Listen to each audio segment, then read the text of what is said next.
이야기를 가지고 만나보는데요. 작년에 했던 이야기하고는 좀 다르게 다른 내용으로 준비를 해봤습니다. 좀 겹치는 내용도 있을 수도 있어요. 혹시 여기 지금 세 분 중에 작년에 보셨던 제 강의 들었던 재작년인가요? 네, 2년 된 거. 아 그래요 벌써? 제가 착각도 했네요. 예. 작년에는 제가 쉬었나요? 네. 그랬구만요. 그럼 20년도에 제가 했다는 말씀이에요. 작년처럼 느껴지죠. 세월이 빠르네요. 20년에 이어서 2년 만에 같은 주제로 하게 됐습니다. 자, 좀 내용이 많지만 좀 빨리빨리 하고 뒤에 못한 것은 또 교재로 대체를 하겠습니다. 자, 그래서 강의 내용은 두 가지로 나눠봤어요. 정읍의 읍면, 동별, 지명, 유래. 두 번째는 정읍의 자연, 산과 하천, 지명, 유래도 뒤에다 살짝 끼워 넣습니다. 자, 주로 이제 1번이 내용이 많겠습니다. 참고 문헌으로서는 이제 저런 세 가지 책을 참고를 했고요. 세 번째 문화원에서 발간한 2002년 발간한 향리지라는 책을 또 많이 도움이 되긴 했습니다. 저 향리지가 또 한 번 더 개정판이 나오면 좋겠다는 생각은 해봅니다. 올해로서 딱 20년 됐잖아요. 네. 저게 좀 내용이 많이 부실해서 한 번쯤 다시 개정판이 나왔으면 하는 생각이 들었습니다. 자, 정읍의 이제 행정구역 지도가 저렇게 생겼고요. 정읍시의 연역은 저렇게 되어 있습니다. 초산도 미리국, 마한시대 지명이죠. 초산이라고 하는 지명이 정읍을 대체하는 지명이기도 합니다. 그리고 이제 고부 쪽에는 고사부리국이 있었죠. 그래서 마한이라고 하는 사만 중에 한 나라였는데 도시국가 개념이죠. 마치 고대 그리스의 폴리스라고 하는 개념처럼. 그래서 정읍에는 공식적으로 두 개의 도시국가가 있었다. 자, 그리고 이제 초산도 비리국이 이제 이름을 정촌으로 바꾸게 되죠. 백제시대 때. 그리고 이제 신라 경덕왕 757년에 정읍이라고 하는 이름을 갖게 됩니다. 자, 그리고 이제 지금의 현 정읍시는 정읍현, 고부군, 태산현, 또 인은현까지 포함해서 4개 고을이 조선시대에 와서 태산과 인의가 합쳐져 가지고 태인이 되면서 3개 고을 체제로 바뀌게 되죠. 그리고 이제 1930년에 정읍면이 정주면으로 이렇게 이름이 바뀌고, 그 다음에 31년에 정주면이 정주읍으로 승격을 합니다. 81년에 정주시로 또 승격을 하고, 1995년에 정주시가 이름이 다른 도시하고 좀 혼동이 된다. 예를 들면 전주시, 청주시와 혼동이 되기 때문에 이름을 원래 이름인 정읍시로 되찾았습니다. 자, 그래서 아까 말씀드린 3개의 고을이 저런 모습이었거든요. 그래서 분홍색이 뭘까요? 서쪽에 있는 고부가 되겠죠. 고부군. 그 다음에 하늘색 저게 이제 태인편이 되겠고, 남쪽에 노란색이 정읍편이 되겠습니다. 여기서 이 자체는 이제 김정호 선생이 그린 대동여 지도라고 하는 지도인데, 지금 특이한 것은 왼쪽에 이렇게 고부의 땅이 바닷가 쪽에 하나 떨어져 있는 게 있죠. 아까 그거는 이제 뭐냐면, 이걸 이제 뭐라고 하냐면, 이거를 떨어져 있는 땅, 날아간 땅. 그래서 날비자, 땅지자, 비지라고 표현을 합니다. 또 일명 월경지라고도 하지만 공식적인 이름은 비지 이렇게 표현을 합니다. 네. 이 대동여지도도 사실은 이게 자세히 보면 오류가 많이 발견이 돼요. 자, 고부군하고 태인은 정읍편 3개 고을 치더라고 했죠. 그래서 고부군은 19개 변을 소유하고 있었고 태인은 17개. 2개밖에 차이 안 나죠. 거기에 비해서 정읍편은 8개로서 가장 세력이 작았던 그런 고을이었다. 그래서 일단 고부는 군이고 태인과 정읍은 현. 근데 같은 현이 아니라 또 태인이 규모가 크다는 거죠. 그래서 이 중에 이제 정읍이 세력이 제일 작았기 때문에 속현 체제였던 고려 시대까지는 정읍이 한때는 고부에 속했던 적이 있고 또 한때는 태인에 속했던 적이 있었습니다. 그리고 이제 이 3개 고을에 공식적으로 사도가 제대로 파견이 된 것은 조선 태종 이후입니다. 조선 태종 때부터 중앙 집권 정치가 강화되면서 주현과 속현 제도가 해소가 되고 모든 고을의 사도가 중앙에서 파견이 되었다. 그렇게 보시면 돼요. 그러니까 어떤 분들이 가끔씩 조선 선조 때 이순신 장군이 정읍 현감으로 최초로 왔다. 이렇게 이제 말씀도 하고 어떤 문서에도 적혀 있지만 이게 좀 오류라고 저는 생각하고 조선 태종 때 이미 정읍에도 사도가 파견이 됐었습니다. 자, 여기 나와 있는 지명들, 저 중에 이제 고부군 같은 경우는 백산면, 검화면, 덕림면이 이제 부안 백산면 쪽으로 편입이 됐고요. 그다음에 부안면, 여기가 지금 고창군 부안면이 되죠. 그래서 이 4개 면은 우리 정읍과 관계없이 주변에 고창과 부안으로 이렇게 땅을 넘겨줬다. 이렇게 생각하시면 되고요. 나머지 태인과 정읍은 고스란히 정읍이 되었던 거죠. 또 태인이 잘 나갈 때는 지금의 원평 있죠. 원평. 금산면. 그쪽도 태인이 관할했던 땅이었던 시절도 있었어요. 자, 그 다음에요. 이제 그 중에 내장상동부터 시작할게요. 현재 인구가 제일 많죠. 2만 명. 10만 명 중에 2만 명이니까 5명 중에 1명이 정읍에서 내장상동에 사는 거예요. 1914년 동면과 남일면을 합쳐가지고 내장산의 이름을 따서 내장면이 됐던 거고, 상동은 정읍 관하에서 볼 때 위쪽에 있다. 그래서 윗상자 상동을 썼고요. 그것이 나중에 이제 행정 편의상 내장과 상동을 합해서 내장상동이라고 붙인 거죠. 자, 내장산이라는 이름 자체는 안에다가 무궁무진한 보물을 감출 수 있는 그러한 지형적 특색을 가지고 있기 때문에 옛날에 이제 조선 선조 임진왜란 때 알다시피 이제 조선왕조 실록과 태조 어진을 여기다가 감추었던 약 1년 동안 그런 큰 역할을 했던 산이다. 이렇게 알아두시고요. 그 다음에 이제 내장면이 사실은 또 이렇게 83년에 내장동이 된 거죠. 근데 이제 저는 좀 아쉬움이 그 내장면이 그대로 그냥 있어도 괜찮았을 텐데 굳이 동으로 만들어가지고 편입한 것은 정주시와 정읍군으로 분리되었을 때 정주시가 세력을 키우기 위해서 좀 힘을 썼던 거죠. 어차피 이제 이게 합쳐질 거라고 한다면 굳이 내장면을 동으로 만들 이유는 없었겠죠. 자, 여기 뭐 작은 지명들은 이제 시간 관계상 생략을 하는데, 여기 그 점골 아시죠? 점골. 뭐 닭백숙으로 유명한 점골 식당.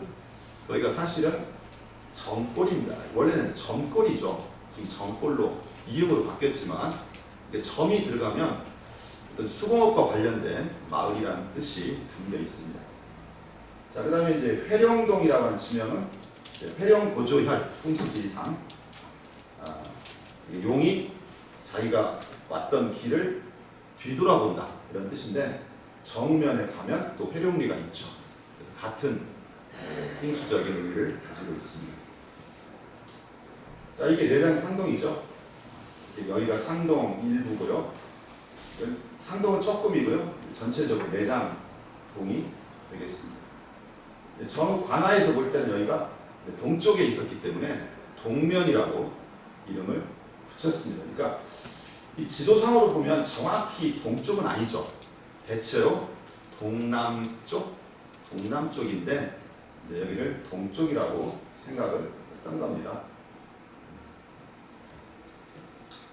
자, 그다음에 이제 우리 정읍시에서 볼 때 서쪽에 위치한 농소동을 살펴보겠습니다. 자, 농소동, 농사짓는 도시라는 뜻이 들어있네요. 정읍현 시절 서이면에 해당됐어요. 서일면과 서이면이 있었는데 그 중에 서이면에 해당됐다. 자, 그다음에 이제 그 고부군하고 정읍현의 경계선, 이게 이제 정일중학교 부근이 되거든요. 지금 오신 분이 정일중학교에 계시죠? 네, 제가 아는 선생님이십니다. 정일중학교 부분이, 정일중학교가 원래 소성면이었어요. 거기까지가.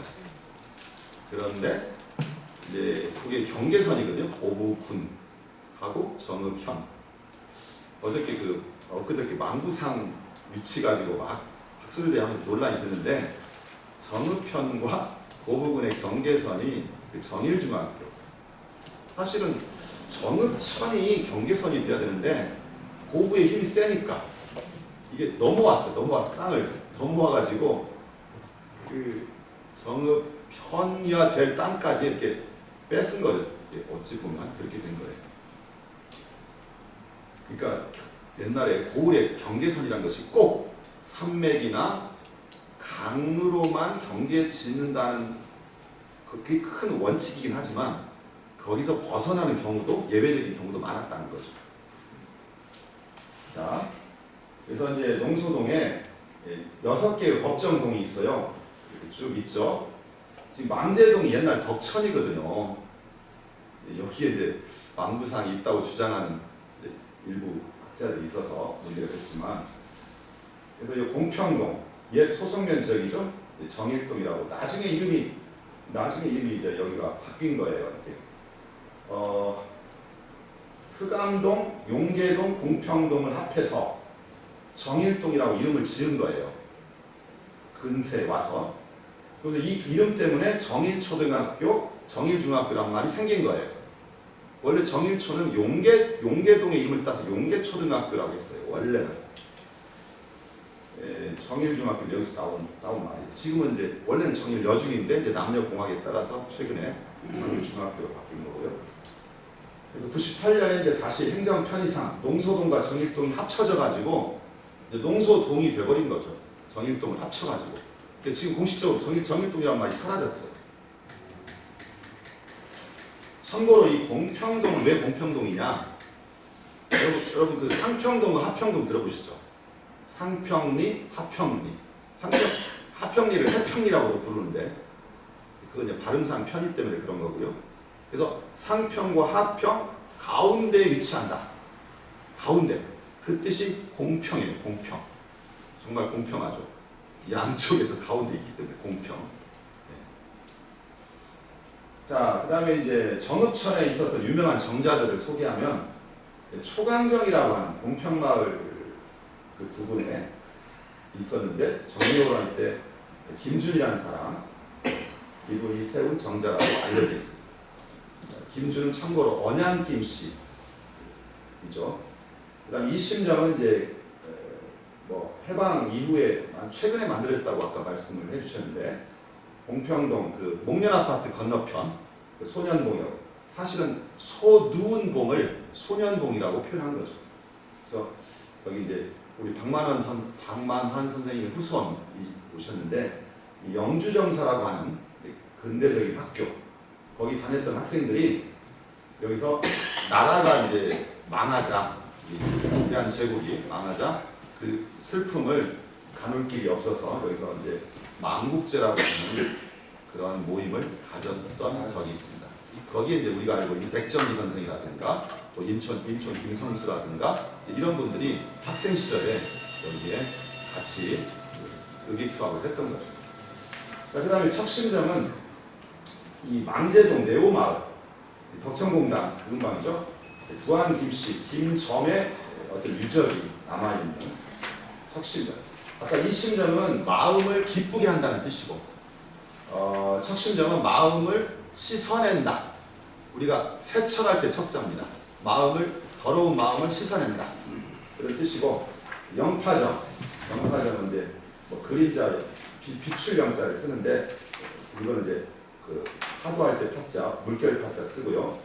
요 영파동 가곡마을 쪽에 이제 전라 관찰사를 지냈던 임진왜란때 그 덕수이 씨, 이광, 이분이 이제 추천해가지고 사실은 이순신 장군이 이 지역으로 올 수가 있었던 거죠. 덕수이 씨 집안 이광과 이순신의 관계가 있었던 겁니다. 영파정은 이분이 이제 만들었던 정자고요. 지금은 이게 다 흔적이 사라지고 최근에 지었던 이 심정만 남아 있습니다. 자, 공평동 아까 말했죠. 공평동 얘기했고요.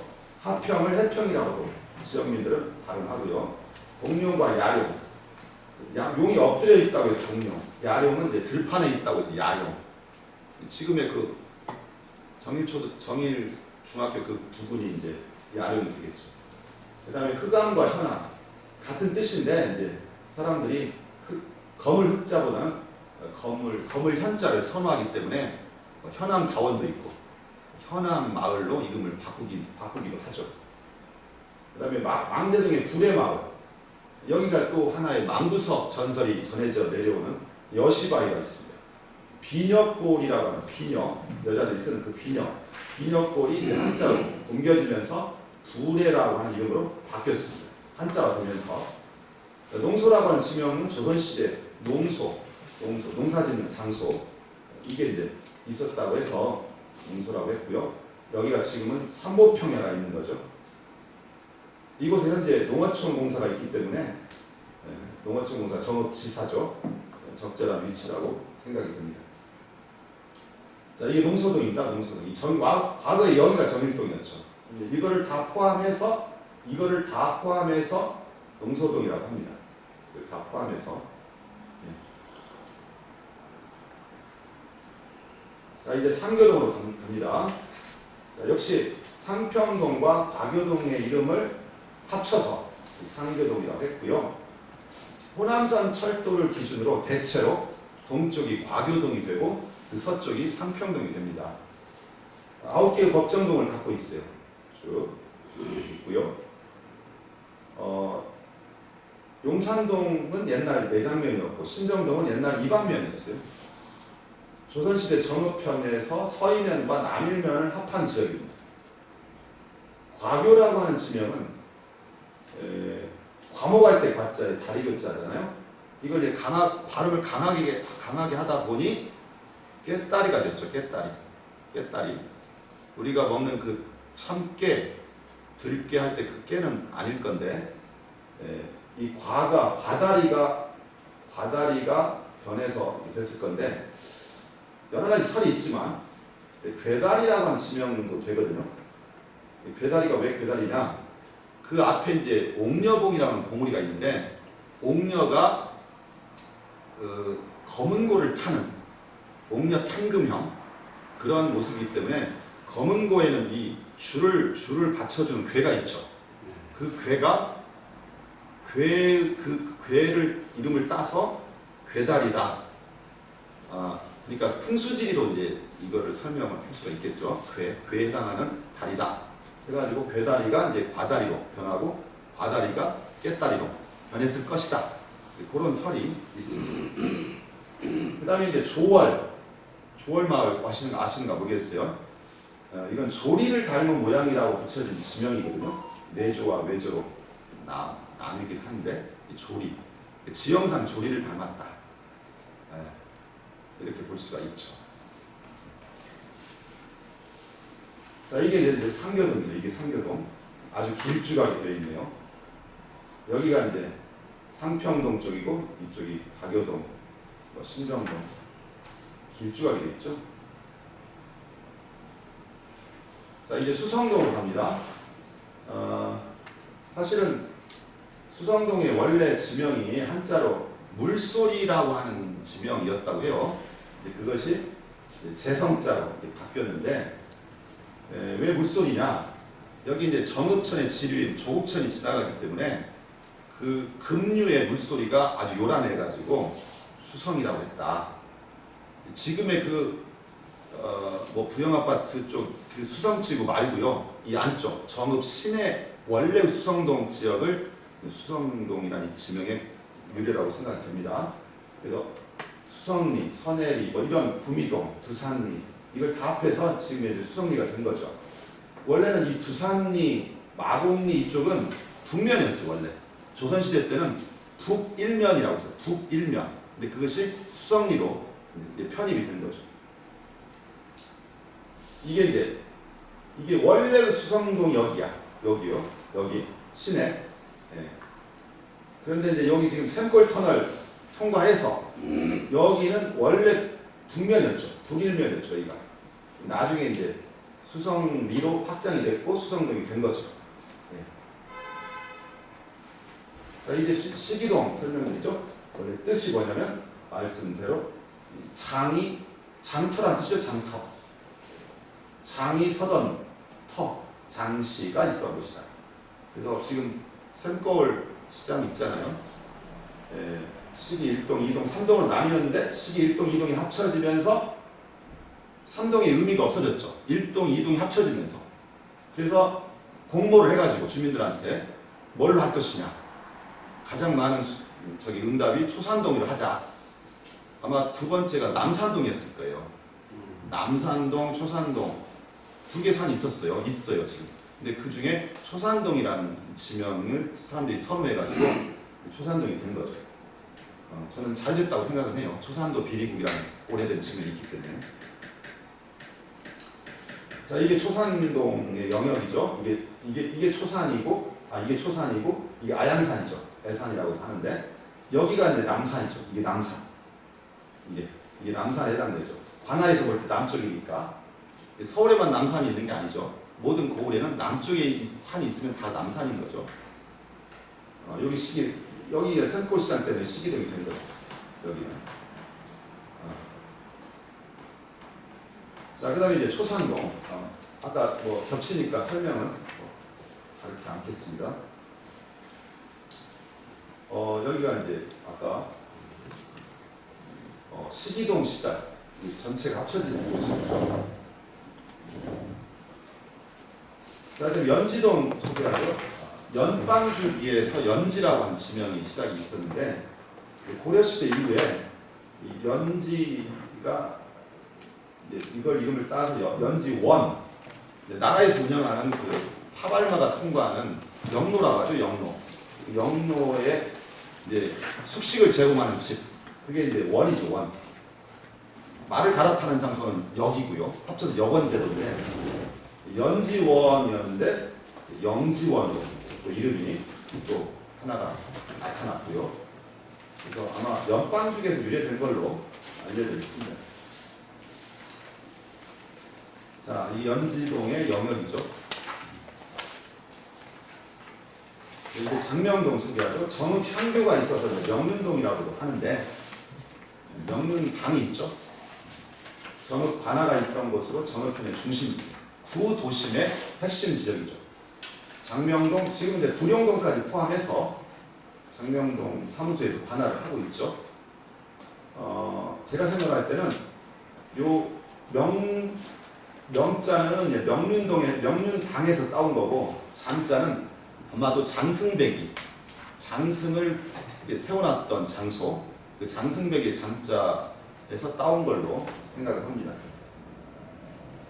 이게 장명동인데 이 구룡동까지 포함해서 관할을 하고 있죠. 이 구룡동은 이제 말곡에 넘어 있는 거니까 이거는 원래 북면이었죠. 북면. 북이면에 해당됐어요. 과거에 북이면. 네.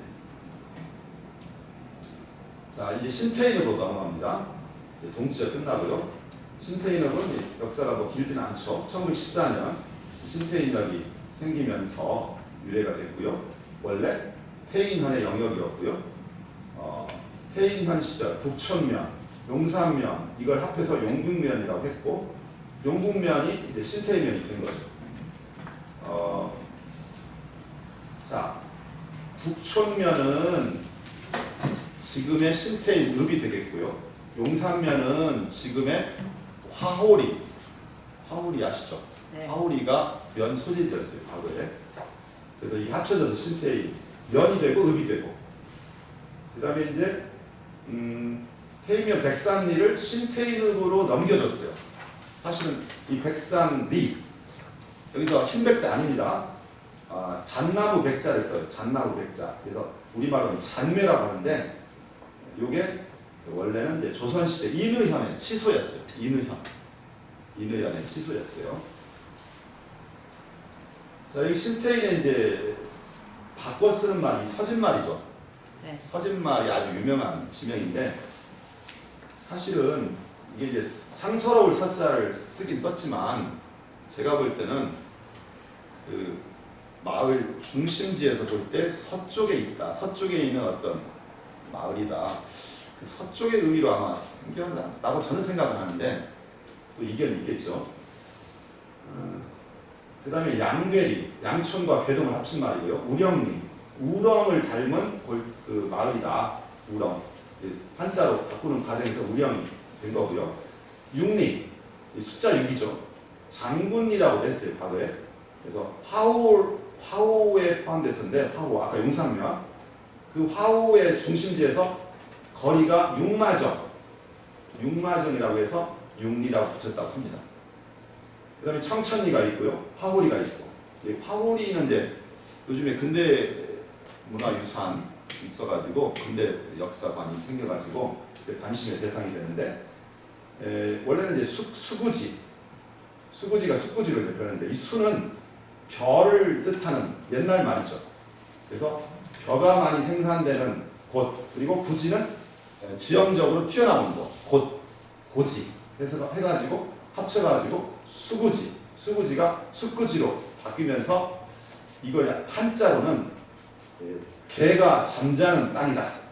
그렇게 이제 이름을 확대 해석을 하게 된 거죠. 원래는 그냥 벼가 많이 생산되는 고지다. 이렇게 생각하면 될 것 같아요. 여기 화홀이죠. 이게 신태인읍이죠. 신태인읍 전체. 네. 두 개의 면이 합쳐졌다는 거죠. 자, 이제 강북면으로 갑니다. 조선시대 때 요 세 개의 면이 합쳐졌대요. 은기동, 사곡, 감산.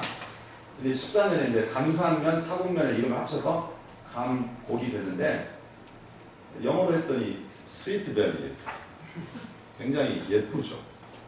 우리 북면은 노스페이스가 되듯이 이름이 여기는 스위트밸리. 달콤한 지명입니다. 정읍에서 가장 달콤할 것 같아요. 자, 삼평평야가 있어요. 정읍 시내에 이제 이 삼보평야가 있듯이 삼평평야, 상평, 중평, 하평 합쳐가지고 부르는 말이고 옛날에 이제 조선 영조 때 전라남도 이서구가 이곳을 보고 무릉도원처럼 살기 좋은 곳이 되리라고 어떤 예언을 했대요. 그 다음에 통성리, 통사와 석정을 합쳐서 통성리라고 했고 국회의원 김원기 씨 고향이기도 하죠. 자, 이렇게 돼 있어. 이 강북면도 길쭉하네요. 아까 신태인읍도 길쭉해 하고요. 예. 자, 그 다음에 이제 고부면으로 갑니다. 옛 언덕이라는 뜻이에요. 고부가 옛 언덕 그대로 해석하면 말 그대로 지금 옛날 땅이 되어버렸잖아요. 그 화려했던 명성이 이제 많이 떨어지고 고부면이 되어버렸는데 그래서 저는 이 옛 언덕 옛날 고부 관아가 그 성황산 위에 있었잖아요. 그죠?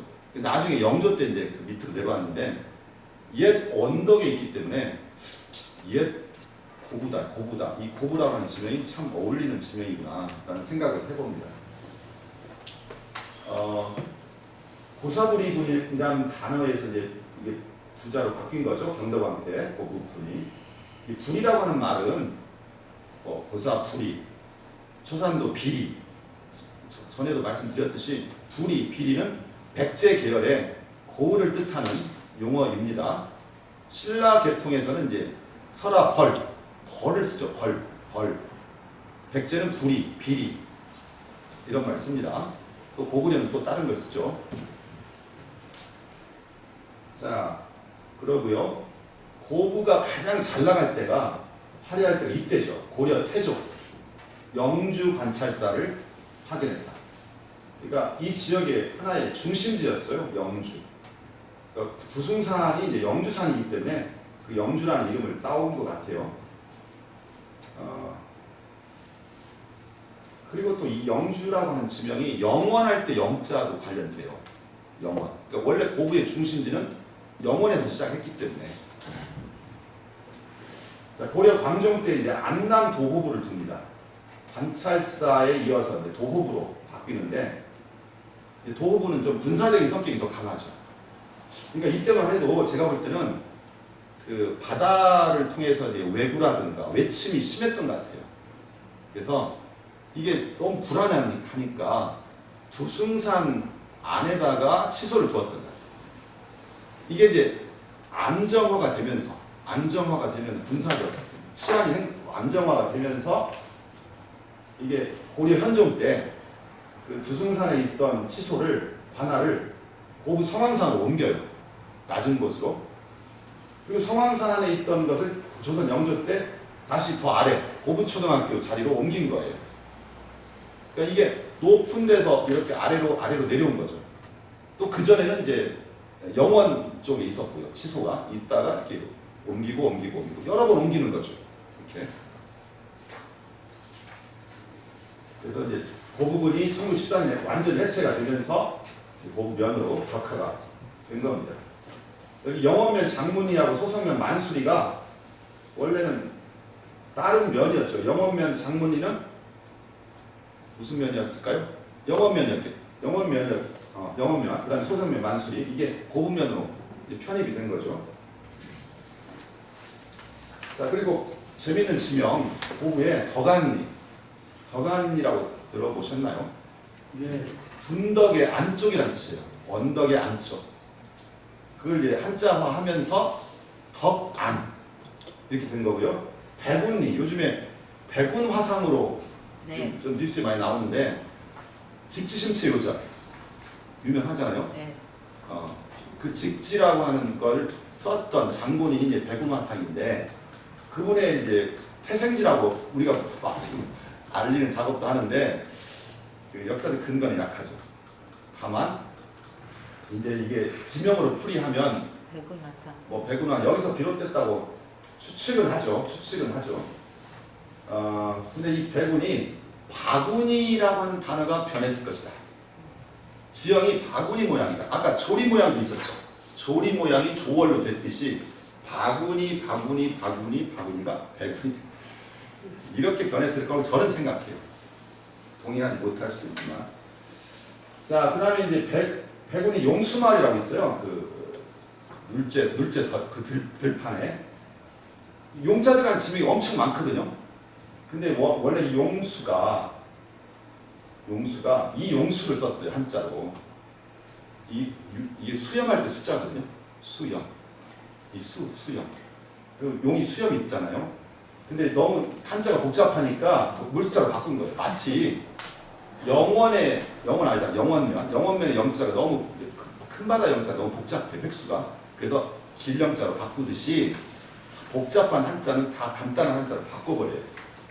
그래서 이게 마치 그 뭐냐면 용수에 하필 용수냐 들판에 이게 산자락이 매우 낮아가지고 거의 보이지 않을 정도의 산자락. 그러니까 용의 수염을 닮았다. 그렇게 표현한 거예요. 그 다음에 그 외에도 이제 고구에는 용자 들어간 지명이 많아요. 발용, 운용, 구룡 엄청 많아요. 이게 다 그 산자락과 관련되는 지명입니다. 그 다음에 이제 만리와 신화를 합해서 만화리가 또 이방면에도 있죠. 네. 그 다음에 신중리, 중산과 관련하여 구중마을, 신중마을 이렇게 바뀐 거죠. 원래의 마을이 구중, 새로 만들어진 마을이 신중. 예? 신중이니까 뭐 사발통. 예. 신중리 그 주상마을, 원래는 이제 죽상마을, 대매마을, 신중리.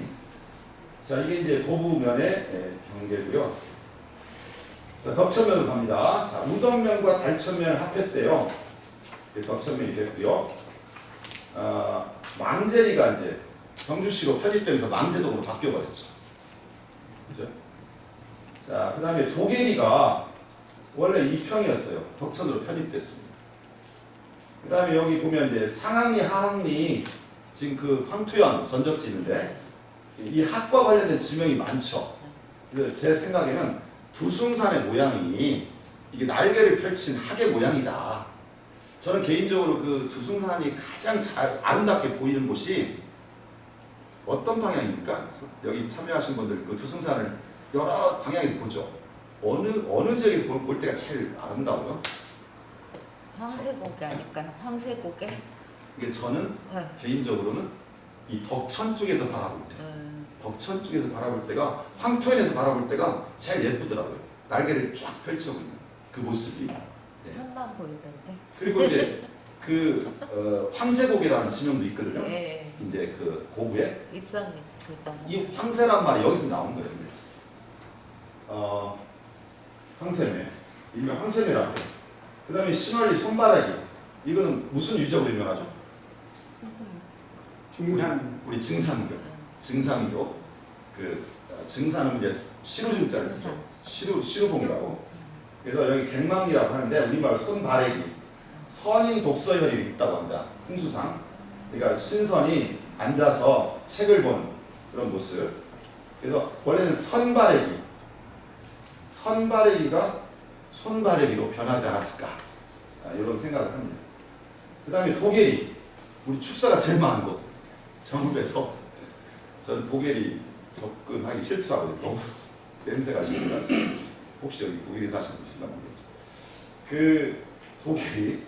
도마와 금계를 합친 건데, 마을 앞에 이제 이 도마를 닮은 돌다리가 있다고 해서 도마다리. 그게 이제 한자로 변하면서 도계리 변한 거죠. 금계 마을인데 금계포란 형. 금딱이 알을 품는 형입니다. 자, 여기 아까 덕천이었고요. 이제 북면으로 갑니다. 영어로 노스페이스라고 강조했죠. 노란색으로. 예. 그래서 여기 보시면 이제 정읍의 북쪽이니까 당연히 북면이죠. 북일면과 북이면으로 나눠져 있다가 이게 합쳐져요. 1872년 지도 봤더니 합쳐져 있더라고 이미. 1914년 행정구역 개편 때 합쳐졌는지 사람들은 보통 그렇게 말하는데 1872년 지도를 보면 그때가 고종 때잖아요. 이미 합쳐져 있더라고요. 지도상으로는. 왜 그러면 다른 데는 다 동면, 남면, 서면이 이름이 다 사라지고 다른 면으로 이름이 바뀌었는데 왜 북면만 그대로 방향을 뜻하는 면이 이름이 남아있냐 궁금하죠?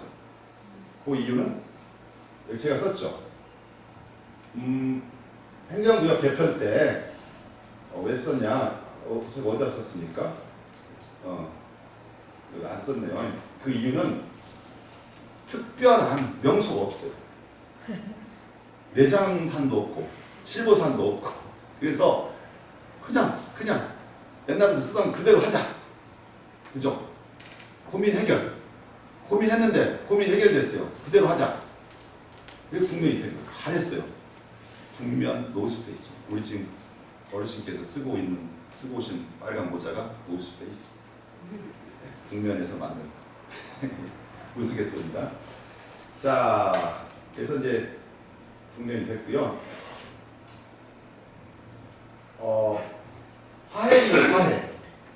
화해리가 원래 우순면이라고 하는 면이었거든요. 우순면에 속했거든요. 북면이 아니었거든요, 원래. 지명이 이제 여기도 멋있잖아요. 꽃 화자에 바다 해자를 쓰는데, 원래는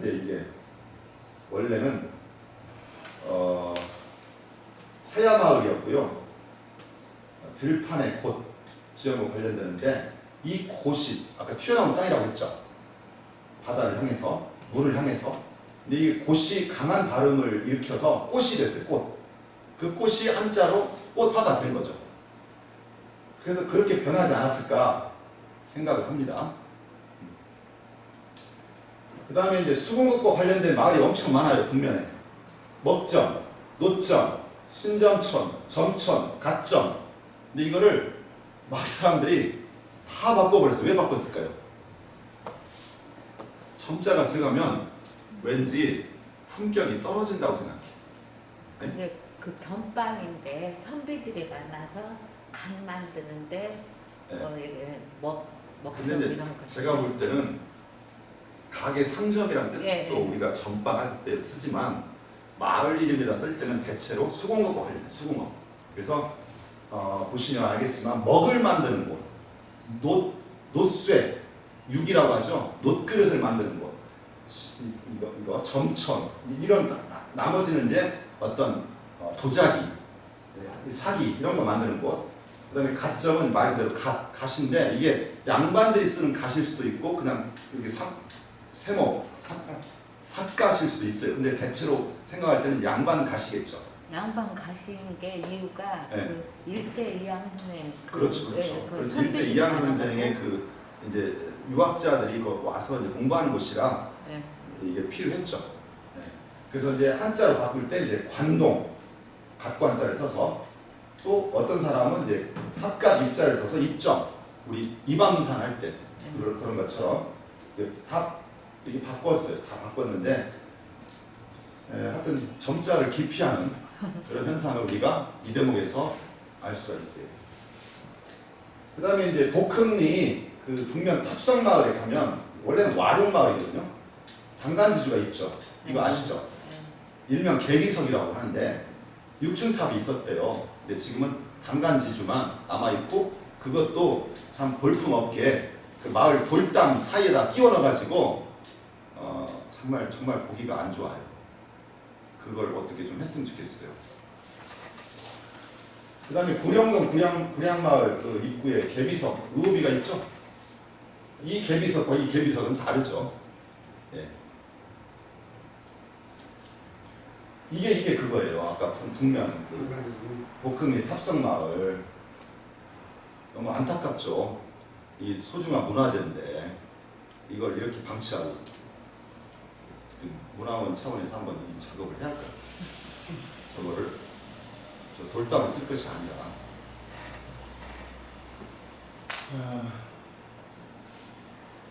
자, 산내면으로 갑니다. 노정산맥, 호남정맥 안쪽에 있다고 산내라고 했고 이제 그 반대말은 산해가 되겠죠. 정읍시에서 유일하게 동진강 수계가 아니고 섬진강 수계입니다. 그래서 이 물을 우리가 상수원으로 쓰고 있죠. 요즘에 우리 시민단체에서 막 저거 문제제기하는 것이 여름에 막 수온이 올라가고 또 여러 가지 비료 같은 거 이런 거 좋아가지고 지금 이른바 녹조 현상, 부영양화 현상이 심해져가지고 굉장히 지금 우리가 먹는 물에 대해서 굉장히 조심스러운 그런 상황이 됐어요. 자, 그래서 조선시대 태인현의 영역이었고요. 원래는 산내 1변면, 2변면이라고 나눠져 있었는데 합쳐진 거죠. 나중에 목용리하고 종살리가 산해면으로 합쳐졌어요. 이거 참 잘했다고 생각이 돼요. 왜냐하면 목용리, 종살리는 동진강 권역이거든요. 이거를 합친 거죠. 잘했다고 저는 생각합니다. 그다음에 구절제라고 하는 요즘에 구절초 축제와 관련해서 99개의 구비가 있다고 해서 붙여진 이름이거든요. 이 구절제는 그리고 우리가 알고 있는 이거 도로 개설하는 데 역할했죠. 박인걸. 모은 네, 박인걸 선생이 네. 자기 자산을 털어서 이것도 이제 고갯길을 좀 정비를 했다고 그래요. 근데 그때의 그 고개는 지금 우리가 넘어가는 그 신장로가 아니에요. 원래 그 고개는 그 칠보발전소 안쪽 그 횡단마을이죠. 횡단마을 안쪽으로 해가지고 올라가는 옛 길이 따로 있어요. 그게 구절제 원래가. 이거 지금은 일제강점기 때 만든 거예요. 그 계곡으로 계곡으로 올라가는 그게 있었어요. 그 다음에 구절초라고 하는 이 국화과 이 식물은 99개가 아니고 그 마디가 9개다. 그런 설도 있고요. 그다음 음력 9월 9일 날 완전 개화를 한다 해가지고 구절초라고 하는 이름이 생겨났다는 설도 있어요. 두 가지 설이죠. 구절초는. 구절은 9개 마디가 있어야 꽃이 네. 피고요. 맞아요. 그 다음에 9월 9일에는 그 중양절이라고 중양절. 하는데 네. 그때 그 구절초에 기운이 제일 좋아서 그러니까요. 그때 약초를 그러니까 이제 두 가지 설로 네. 우리가 해석을 합니다. 자, 그다음에 이제 이 산내면에서 이제 특이한 지명, 이 자연동이라고 하는 지명이 있거든요. 저는 처음에 자연 하면 이제 인문의 반대말 자연, 영어로는 nature, natural 뭐 이런 생각을 들었는데 한자로 봤더니 그게 아닌 거죠. 한자로는 이게 자색할 때 자자예요. 우리 보라색, 자색, 뭐 자색 고구마 할 때 그 자색 연기가 나오는 동네다. 뭐냐면 자연토, 그러니까 자색 토양, 자색 토양이 있는 곳이다. 그러니까 지질학적으로 이제 이쪽하고 좀 다르다고 볼 수 있는 거죠. 그다음에 이제 예덕리, 예동, 원덕을 합쳐서 이제 이게 부르는데 베레동이라고도 해요. 그래서 이게 보리밭이라고도 해요. 이 베레동의 이름을 이렇게 변형시켜가지고 윗보리밭, 아랫보리밭 이런 말도 쓰거든요. 그다음에 장금리, 장금산에서 사실은 유래했거든요. 거기 가면 황토리라고 해 마을 있죠. 황토. 거기 산이 길쭉해요. 이게 긴 칼처럼. 그래서 긴 칼이란 뜻으로 장검인데 이게 장금으로 바뀌면서 느닷없이 대장금과 연결시켜가지고 대장금길이 만들어져 버렸잖아요. 역사적 근거는 약한데 대장금 테마파크도 테마파크가 만들어져 버렸어요. 지금 네. 대장금 역사적 근거는 약해요. 자, 그 다음에 이제 너디마을 사승이라고 하는데 한 대 두 대 할 때 사승. 이 사승은 무슨 어떤 사람과 관련이 되죠? 그 동학농민혁명의 지도자 김계남 장군이 한때 거기 숨어 지냈던 곳이죠. 사승마을에. 그 다음에 이제 석탄재. 말 그대로 돌 여울인데 사람들은 석탄, 지하자원도 생각해요. 네, 석탄사가 또 있죠 뒤에. 네, 돌 여울이죠. 네. 그 다음에 소근실, 소금시라고 부르죠. 그래서 이 이름을 따는 영곡이라고 해요. 또한 설은 군대를 불러들인 곳, 소군실. 또 한 가지 설은 소금실. 이 두 가지 설이 있어요. 네. 전봉준 장군의 할머니 묘소가 있다는 설이 있어요. 여기에. 그리고 실자 들어가는 마을은 대체로 깊은 골짜기. 정읍 내장 쪽에 가면 뭐가 있죠? 논실, 부여실, 또 부무실 이런 거 있죠. 그리고 소금실 또 뭐가 있죠? 어디 가면 저기 북면에 마태실, 지금실 이런 실들이 많습니다. 그 다음에 허공실도 있네요. 허공실. 허장군이 무술을 연마하던 궁전을 지었던 곳. 좀 허무맹랑하죠. 네. 그 다음에 이 실자 쌍암동 논실 아까 얘기했고요. 이게 이제 산내면이고요. 산내면 하겠습니다. 페이년이었고요. 과거에 평사 나간혈입니다. 이 산내면 전체가 대단한 양택 명당이에요. 양택 명당. 그래서 그 명당을 찾아서 전국의 사람들이 그 일제강점 조선 후기부터 일제강점기 사이에 많은 사람이 여기에 들어와요. 그래서 그 원주민 아닌 이주민들이 많이 여기 와서 사는 곳이 산해면이다 생각하시면 되고, 우리가 알고 있는 그 김명관 고택도 그런 이유로 여기에 터를 잡은 거죠. 평사 나간이란 말은 아시죠? 기러기가 평평한 모래밭에 기러기가 사뿐히 내려앉는 형국이다. 그래서 실제로 그 동곡마을에서 이렇게 바라보면 앞쪽에 산자락이 이게 산이 굉장히 예쁘게 이렇게 내려오거든요. 저는 그 모습이 정말 아름다워요. 그거를 제일 잘 관찰할 수 있는 곳이 동곡마을이에요. 원동곡마을. 김계남 아니 전봉준 장군이 살았던, 그죠? 그래서 전봉준 장군도 그 기운을 받지 않았을까? 평사 나간 혈일. 네. 그죠? 여기 제가 썼죠. 전봉준 장군의 마지막 주거지.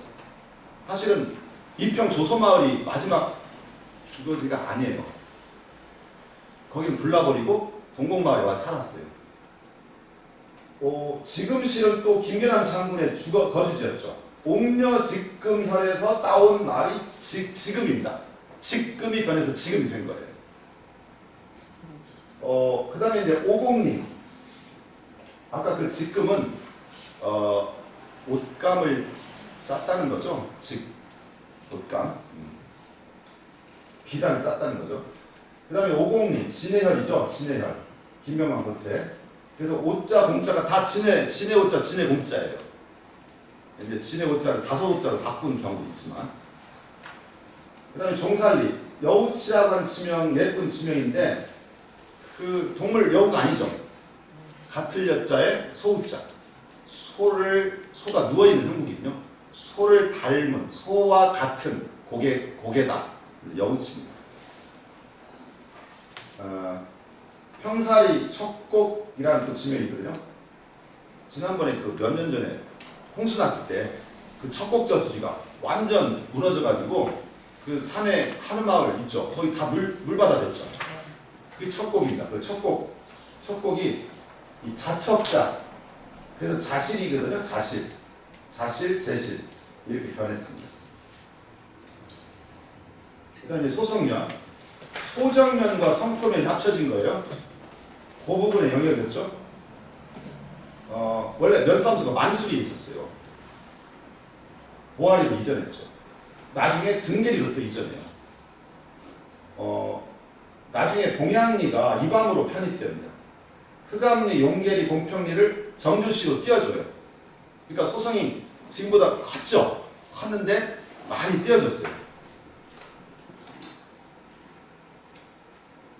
그 다음에 여기 재미있는 지명은 기린리. 여러분 그 시내버스 종점 기린리 있죠? 네. 기린리. 그 기린이 동물원에 있는 기린이 아니고, 물론 동물은 동물인데 중국 사람들이 생각하는 상상 속의 동물이죠. 상상 속의 동물. 우리가 생각하는 상상 속의 동물 또 뭐가 있죠? 용도 있고 해태도 있고 사자도 있어요. 사자도 사실은 상상 속의 동물이거든요. 그래서 동물 기린을 닮은 지역이다. 일명 맥고지, 고지를 닮은 지역이다. 등계리 내기마을, 안틀이거든요.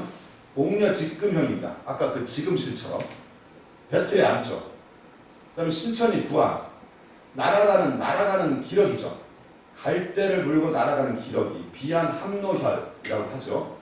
그래서 그 소성 이게 정읍에서 가다 보면 부안촌이라고 마을을 지나가게 돼요. 그 부안촌 바라보면 이게 날개를 쫙 펴고 있는 기러기 모습이에요. 정말 멋있더라고요. 제가 이제 소성중학교에 이제 근무를 할 때 유심히 봤죠. 그 다음에 이제 애당마을이 있어요. 쑥땡이라고 하죠. 쑥애자를 써서. 화룡리 금동마을, 일명 갯골이라고 하는데 옥녀 탕금형이고요. 갯골, 이름 그대로 땅을 파면 개흙이 나와요. 원래 바다였다는 증거죠. 옛날에 해수면이 높았을 때는 거기까지 바닷물이 들어온 거죠. 자, 영어면 소개합니다. 이 한자가 바뀐 거죠. 원래는 이 한자입니다. 큰바다 영자, 큰바다 영자에서 따온 건데, 그래서 정읍에 이제 역원 취락 중에 역이 3개가 있거든요. 어디죠? 거산역, 태인의 거산역, 이밤의 천원역, 그리고 영원의 영원역. 3개가 있었죠. 자, 그 다음에 신영리 발리건 연꽃이 물 위에 떠 있는 모습이다. 맹성리 노교, 가달이라고 하죠. 갈대가 많은 곳이다. 그렇죠? 네. 그 다음에 앵성리 흔낭마을. 이게 기쁜 물결이라는 뜻이에요. 흔낭이란 말. 흔행이라고 이제 발음을 하는데 한자로는 흔낭. 지형이 개를 닮았다. 개 모양. 그 다음에 은성리 탑립마을, 은선리 3층 석탑과 관련되고요. 탑과 관련된 지명은 전부에 2개예요. 북면에 아까 말씀드린 탑성마을, 영원의 탑립마을. 그 다음에 이제 장제리가 2개가 있거든요. 영원 장제리, 북면 장제가 또 있어요. 또 태인도 있죠. 태인 장제. 장제가 3개네요. 그래서 장제란 뜻은 장자가 부자예요. 부자가 살았다고 해서 붙여진 이름이라고 해요. 그 다음에 풍월리, 풍촌과 월현이 합쳐져서 풍월리가 되는데 그 시내버스 종점이잖아요. 풍촌은 단풍나무 풍자를 쓰기도 해요. 풍성할 풍자를 쓰기도 하는데 단풍나무가 많은 동네라는 뜻도 있대요. 후지리는 뒷못이다. 뒤에 있는 연못이다. 뒷방주 이렇게 부르죠. 근데 이름을 한자로 바꿨더니 느낌이 안 좋죠. 우리가 후지다 할 때 그 이름이 되기 때문에 좀 한자로 바꿨을 때 느낌이 좀 안 좋긴 해요. 자, 옹동면으로 갑니다. 태인이었고요. 옹지와 동천을 합쳐서 옹동이라고 했고요. 옹기 굽는 마을, 연못 이 2개가 합쳐진 거죠. 빗재라고 하는 산에면 넘어가는 고개도 있고요. 그 다음에 화장동 들어보셨나요? 네. 그 화장동이 뒷산의 지형이 고지를 이룬다. 고시 꽃으로 변하고 화가 화로 변한 거예요. 그 다음에 신성이 삼리마을, 갈미라고 하죠. 여기에 어떤 성씨가 많이 살죠? 우리 국악단 단장했던 왕씨? 왕기석 씨?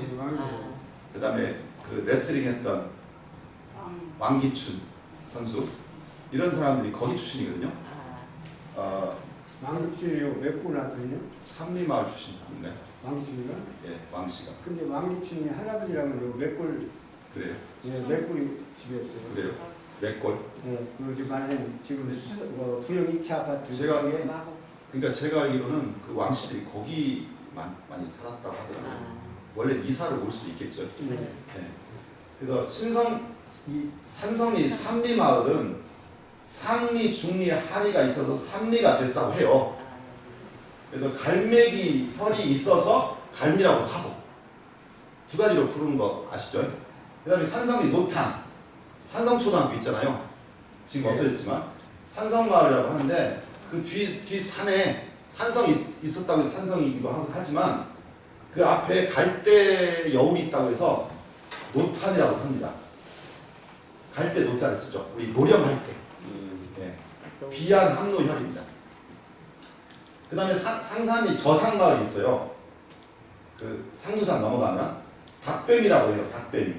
이 닭뱀이는 당나무. 이제 한지 만드는 재료죠. 당나무가 많다고 해서 닭뱀이. 금계 포란향입니다. 그 다음 요거리 소튼제. 여기 관심 많죠? 소튼제. 최근에 그 이름 한 글자 바꿔버렸죠.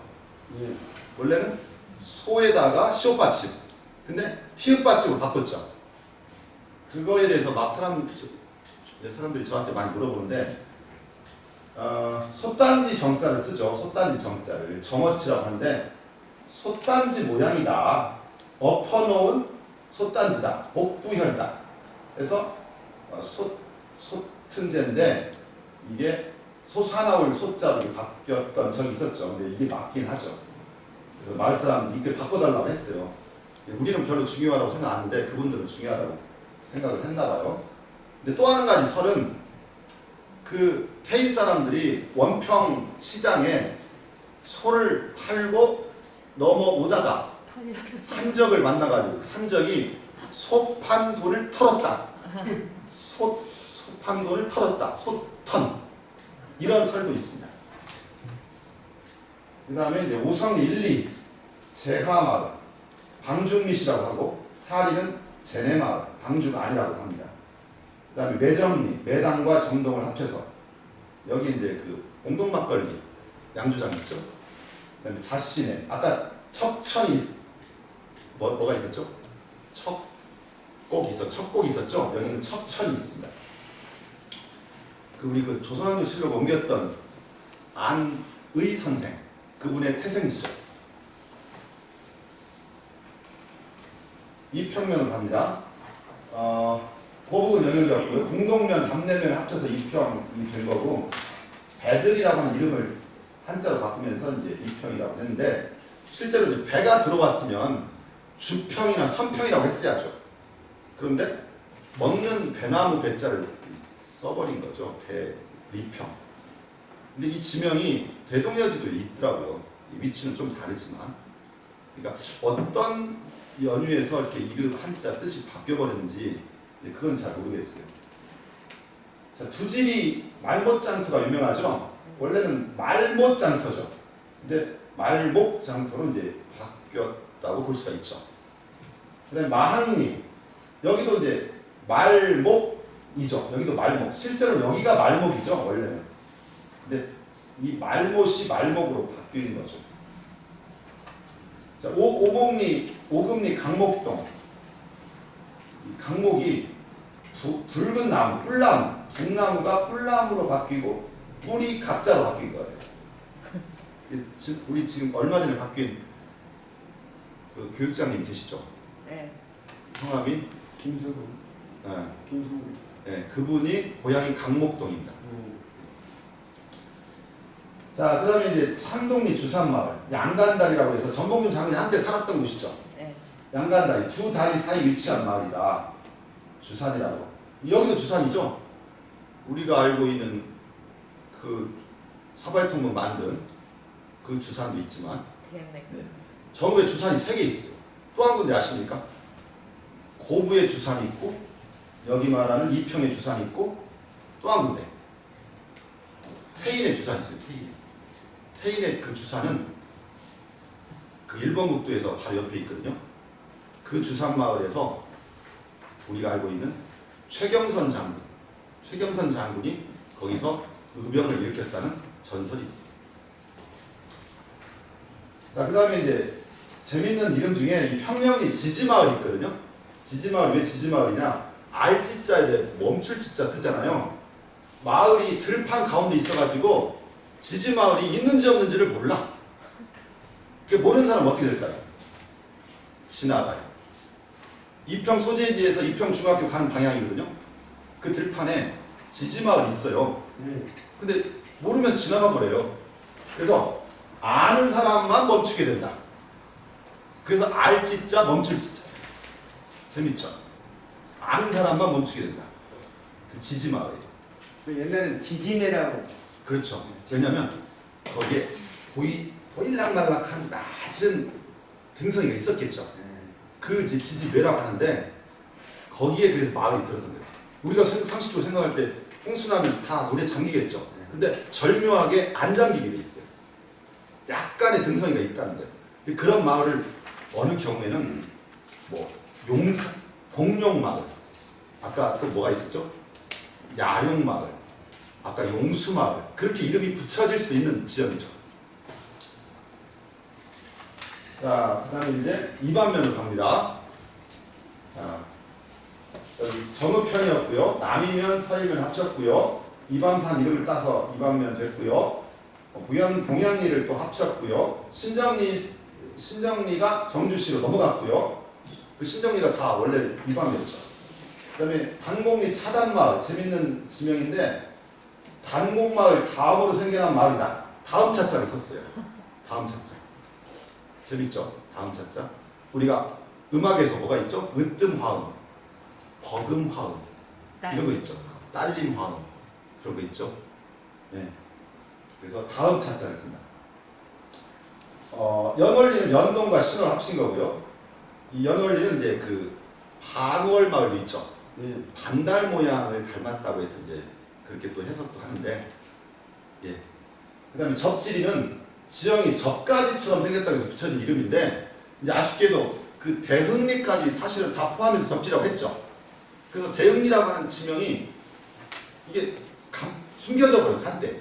그래서 마을 주민들이 대흥리를 되찾기 운동해가지고 최근에 대흥리 지명을 되찾았어요. 그래서 대흥리가 지금 독립을 했어요. 접지리에서 독립을 했어요. 아시죠? 우리 이분에 계시니까. 아십니까? 네, 비서들에 있죠. 대응리라는 지명을 찾았어요. 드디어. 네.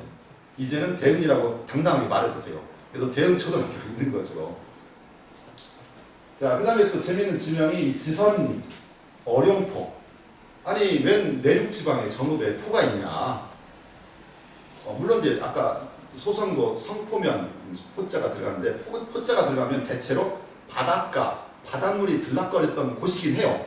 그렇지만 여기 이 밤의 어룡포는 바닷물이 들어올 정도의 해발도가 낮은 곳이 아니에요. 그럼에도 불구하고 왜 포냐? 풍수지리로 해석한 거예요. 어룡수조현. 그렇죠? 이게 어자가 아마 제가 잘못 쓴 것 같아요. 물고기 잡을 어자인 것 같아요. 물고기 잡을 어자. 근데 이제 용을 잡았다는 것일 것 같아요. 어룡수조현. 여기서 이제 포와 연관을 시킨 건데 포고한 관련없습니다. 자, 그럼 정읍면으로 갑니다. 제가 정우중학교에 지금 올해 근무를 시작을 했는데요. 이 정자는 이제 맑을 정자를 쓰죠. 우물정자가 아니고 비읍자를 쓰죠. 맑은 비라고 해석을 하는데 두 가지 층이 합쳐진 거죠. 우일면과 장순면 합쳐서 우순면이 됐고 벌미면, 수구면, 오구면이 합쳐서 정토산의 이름을 따서 정토면이 됐죠. 이 5개 면을 합친 거예요. 정토면, 우순면, 앞글자 따서 정읍면이 된 겁니다. 그리고 나중에 이게 우순면에 화해리, 남살, 영파리가 북면으로 편입되고요. 오금리가 이평으로 편입되고요. 장항리, 잠대마을이 북면으로 편입됐습니다. 네.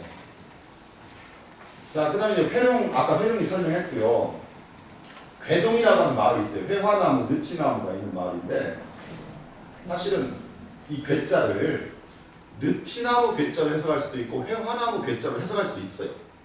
근데 굳이 해석한다면 느티나무는 한자로 황괴라고 해야 맞아요.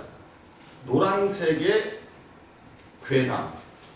그 괴나무는 회화나무거든요.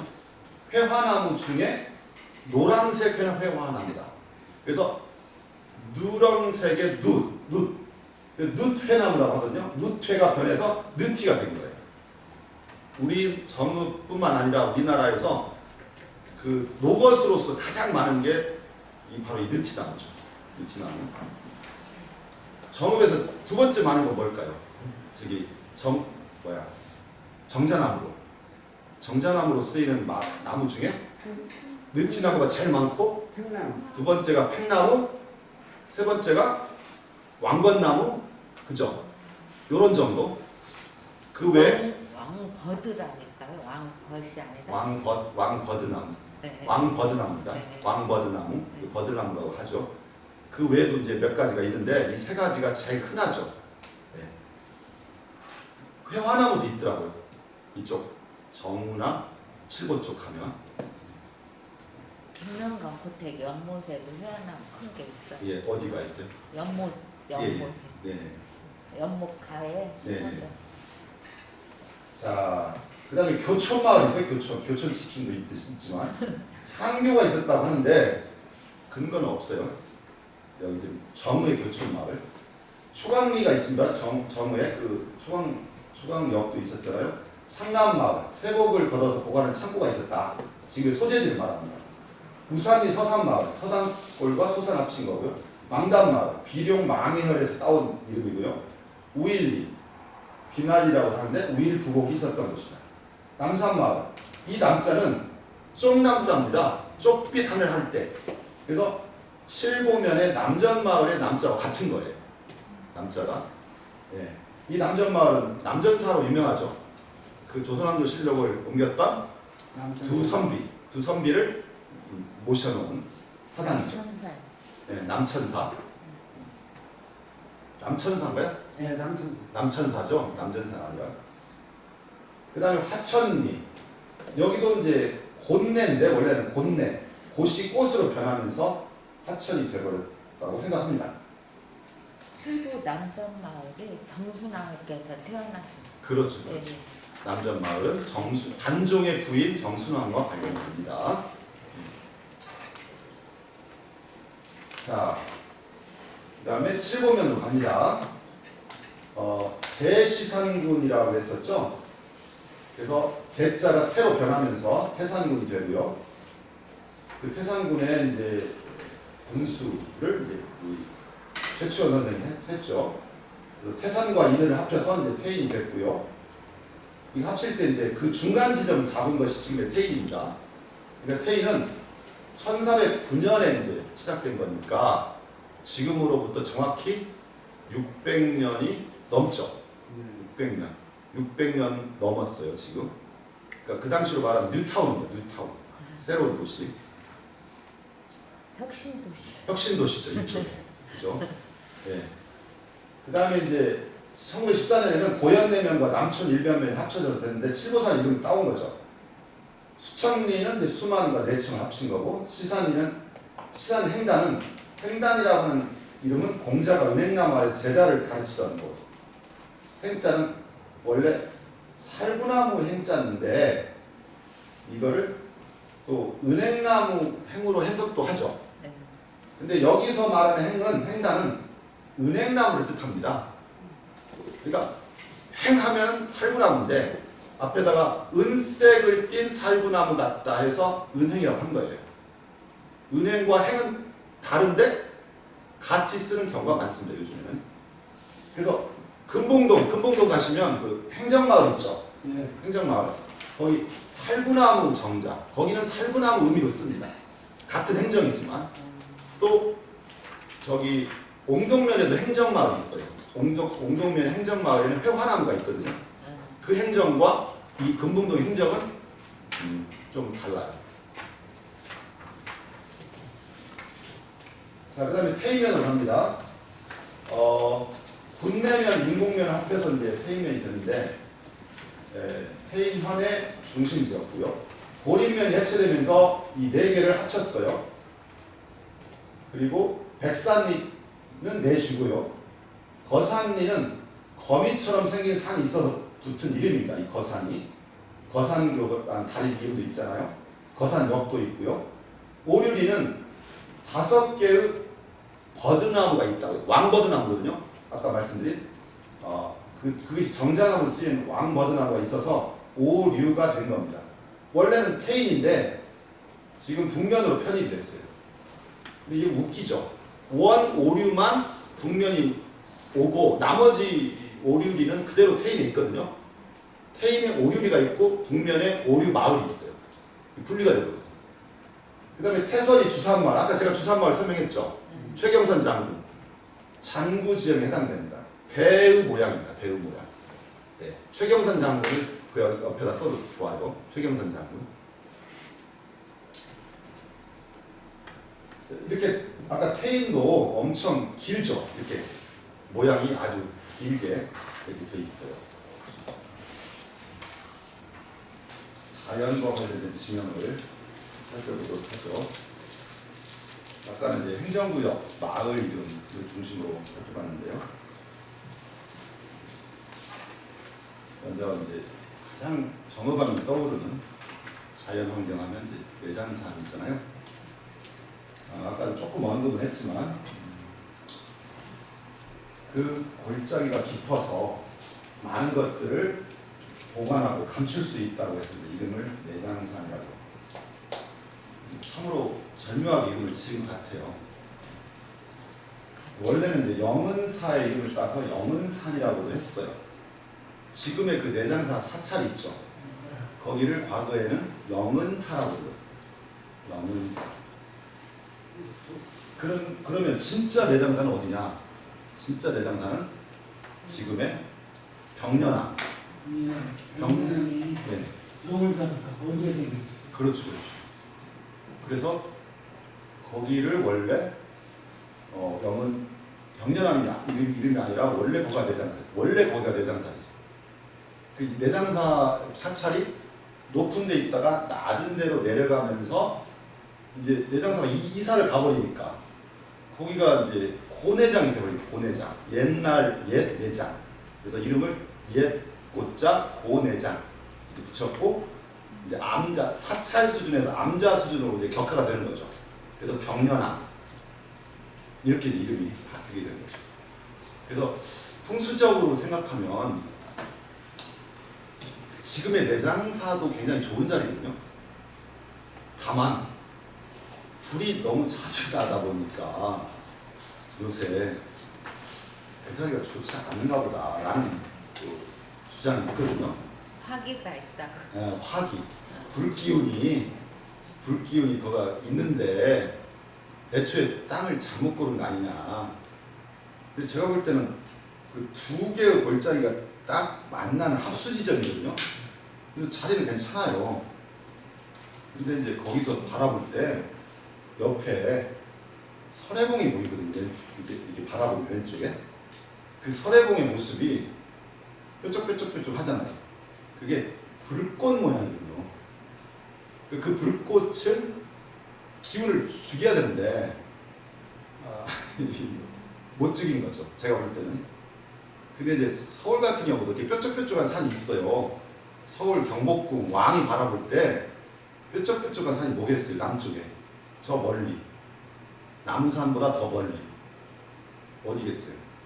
지금 서울대학교에 있는 관악산.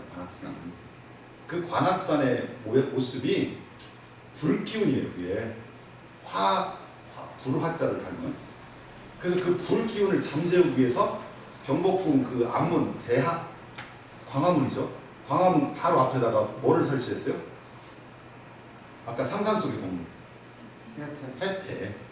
해태가 불을 집어삼킨다는 동물이거든요. 네? 또 정의를 구현하는 동물이기도 하지만 그래서 그 불기운을 누르기 위해서 해태상을 세웠다.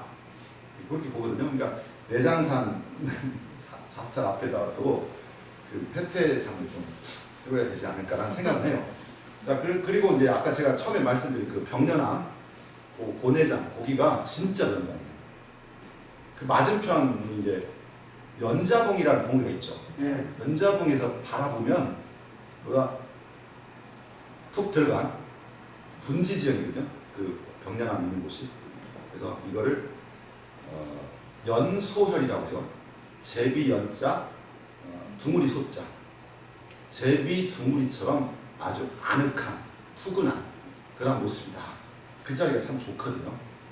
한 번씩 다 가보셨죠? 그 병련암 쪽. 네. 자, 엉뚱한 얘기도 했네요. 했나요? 자, 9개의 봉우리로 되어 있고요. 그 9개 봉우리 순서를 다 외우십니까? 네. 저는 월영부터. 다 외우시죠? 어디부터요? 월영봉. 월영봉부터. 우리가 지금 갈 수가 없는 곳이잖아요. 그렇죠. 월영봉, 설해봉, 불출봉, 망해봉, 망해봉, 연시봉, 연시봉, 까치봉, 그다음에 연자봉, 신선봉, 연자봉, 연자봉, 장군봉 이렇게 되죠. 이 아, 9개를 기억해야만이 제대로 된 정읍 시민입니다. 가서 공부하세요. 죄송합니다. 이거를 외워야. 말했는데 까먹었어요. 내장산. 그래서 제가 그거를 이렇게 한 바퀴 저렇게 한 바퀴 총 제가 3번을 돌았어요. 3번을. 근데 한 번 도는데 9시간. 아침 일찍 갔다가 새벽 밤 늦게 이게 막 어두컴컴해질 때가 걸어야 돼요. 이게 쉬운 코스가 아니에요. 근데 이거를 제대로 이름만 기억할 것이 아니라 한 번 일주를 해야 제대로 된 정읍사입니다. 저는 그렇게 생각합니다. 자, 9개 말달굽을 닮았죠. 태극형이라고 하고요. 그리고 그 안쪽에서 내려오는 물이 서쪽에서 동쪽으로 흘러요. 이걸 서출동류라고 해요. 서출동류에 해당하는 물줄기는 다 좋은 물줄기예요. 서쪽에서 시작돼서 동쪽으로 가는 물줄기. 그래서 내장이란 말은 아까도 말했듯이 산 안에 숨겨진 것이 무궁무진하다. 이 감출장이거든요. 감출장. 임진왜란 때 조선왕조실록과 태조 어진을 지켜낸 곳이다. 자세한 이야기는 나중에 또. 정확히 360일인가요? 370일인가요?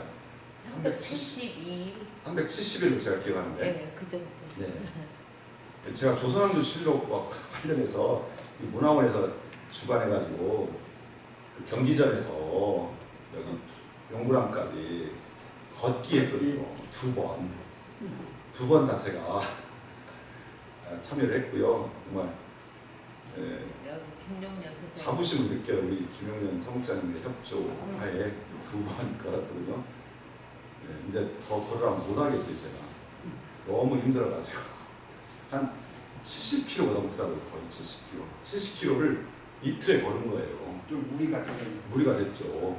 근데 옛날에는 그 짐을 또 이렇게 말이나 소에다 싣고 이렇게 옮겼잖아요.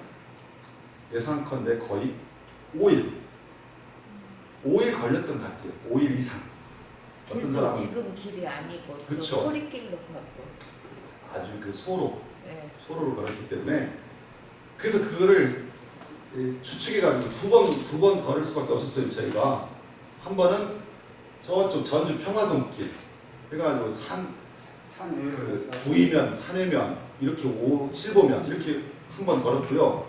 한 번은 또 이렇게 대로사로 네. 금구 원평 태일 이렇게 걸었거든요.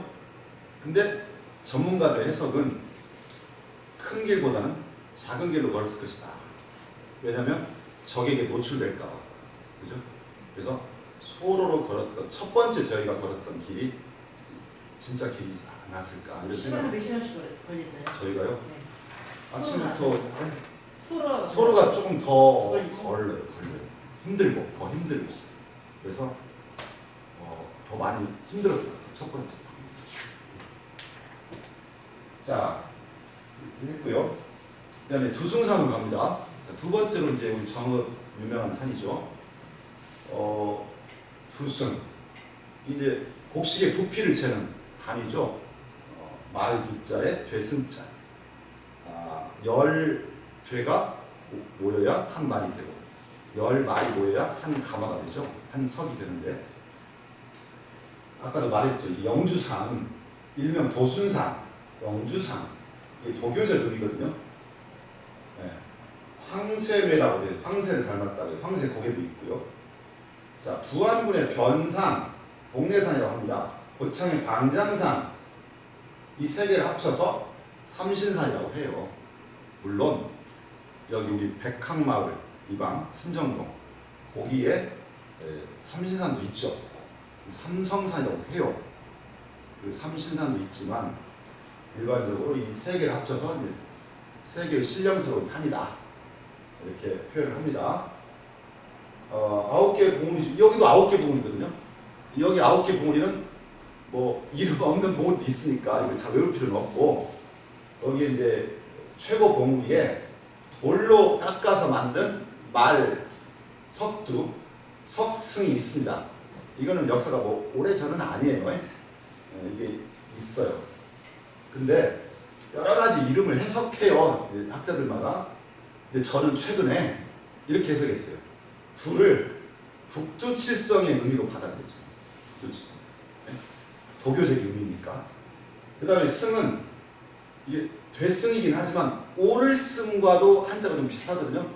올라간다는 우리가 승강기, 엘리베이터 승한다, 올라간다 그런 의미로 받아들여가지고 북두칠성으로 올라간다. 누가 올라가냐? 신선이. 그러면 신선이 하늘에 있다가 내려오잖아요. 하늘에서 지상으로 왔다 갔다 하는 곳 그게 두순산이죠. 그리고 유선사라는 지명도 그와 관련이 되는 거죠. 신선이 내려와서 놀았던 곳 유선사. 이름 절명하죠. 네. 이렇게 저는 최근에 해석을 해요. 그 다음에 얘 고부군의 진산이다. 고부군을 지켜주는 산이죠. 평지 돌출형에 해당되기 때문에 이게 들판에서 보면 엄청 솟아있잖아요. 높이 444m. 일반적으로 풍수에서는 큰 인물이 나올 산이다. 그래서 저는 그 전봉준 장군이 고창 태생이라고는 인정하고 있지만 어떤 학자는 여전히 정읍 입성리 출신이다 라는 또 설도 있거든요. 그 설이 맞다면 전봉준 장군은 두승산에 큰 기운을 받고 태어나지 않았을까 이런 생각은 또 해봅니다. 우리가 알고 있는 그 뭐 주산마을 아까 그 사발통은 거기도 다 주등산의 그 흐르 산자락이잖아요. 그리고 저기 조소마을도 마찬가지고요. 자, 일제 강점기에 여기는 금광이 많았던 곳입니다. 그래서 우리가 쌀 수탈 말고 금 수탈도 심했어요, 우리나라가. 그래서 정읍의 엘도라도다. 저는 이렇게 이름을 붙이고 싶고요.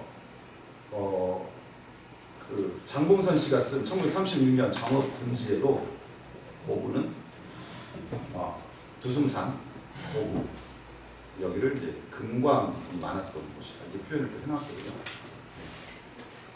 상암리 쪽으로 가면 네, 맞아요. 그 그러니까 그 중장도 그냥 덕천면 산자락에도 금광이 많았고 그 상암마을 쪽, 네. 그 다음에 이쪽 입섬리 쪽도 많았어요.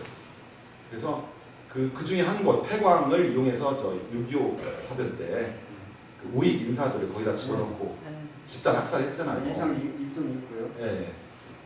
그래서 거기서 유일하게 뭐 한두 명이 살았다고 하는데 박형준 씨. 그분 극적으로 생존하신 분 중에 한 분이 우리가 알고 있는 영원의 사학자, 향토 사학자 곽형주 선생님의 아버님이 경찰 출신이에요. 자, 그 다음에 이제 상두산으로 갑니다. 상두산. 코끼리 머리란 뜻이죠. 자, 코끼리는 불교 관련해서 석가모니가 수행하던 인도의 상두산에서 유래된 지명이다. 이따가 나오겠지만 칠보산도 있죠. 칠보산도 불교와 관련되거든요. 7가지 봄을. 그러니까 불교와 관련된 산이 상두산, 칠보산 이렇게 이제 된다고 봐요. 예. 근데 요즘에 상두산이 엄청 시련을 겪고 있죠. 난리 났어요. 막 그 골재 채취 계속 단체장들이 계약 기간 연장해 주잖아요. 그래서 계속 파먹어 들어가죠. 나중에 그 상수산 없어질지도 모르겠어요. 성산 어디에 있어요?